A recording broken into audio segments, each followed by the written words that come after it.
Okay, so we're walking across here, and I wanted to point out a few things to you guys that I noticed while I was walking around with our the hillside that I need to find out. Oh yeah, so here's one spot that I wanted to point out. I don't know how well you can see this on the video, but this is a neat example of groundwater coming out, and you see it right around where Alice is standing. That's where some of the groundwater is seeping out of this hillside. Above that area, it's dry, but right around here, it's not. It's wet. So it's kind of neat to see where that groundwater is seeping out in that area. Okay.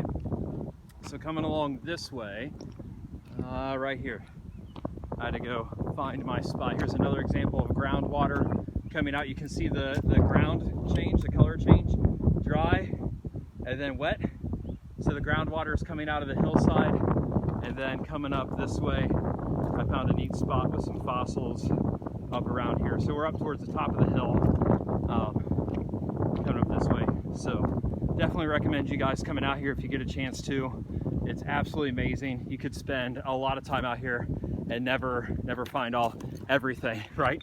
Okay, so I want to show you a few fossils that I found along the way.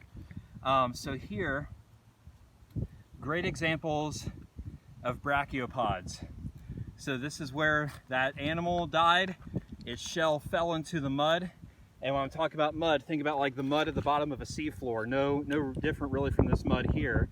And when that animal died, it left an impression, and then sediment filled in that impression, okay? And here's a good example of that in this same rock. If you guys notice this opening, this cavity, this opening here, and that opening here would have been left by the hard parts of an animal rotting away over time. And then if sediment were to get inside there, like this mud, for example, it would take the shape of that shell. And now all we have to do is wait a couple million years for that sediment to harden, and we could come back and we'd have an impression of whatever that was in there. But unfortunately, we don't have that as an option. Here's another good example.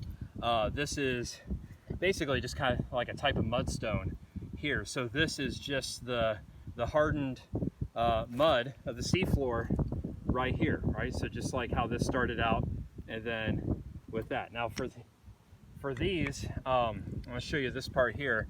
These are two really good examples of gastropods. If you see, those are the snails that died and then mud filled into their shell cavity, right? The opening of their shell rotted away, but the mud left that impression and hardened.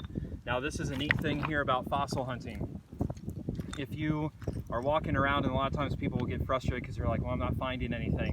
But if you look closely and spend a little bit of time, and even Alice is doing it right now, she has picked up several good examples of bryozoan pieces,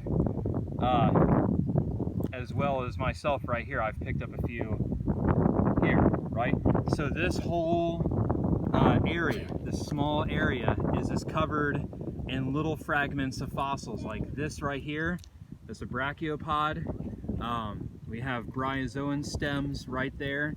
Look at this bryozoan stem. This is a really good example right there. So just in this one little patch, it may just look like gravel, but then here's just a few examples of what Alice has pulled out, right?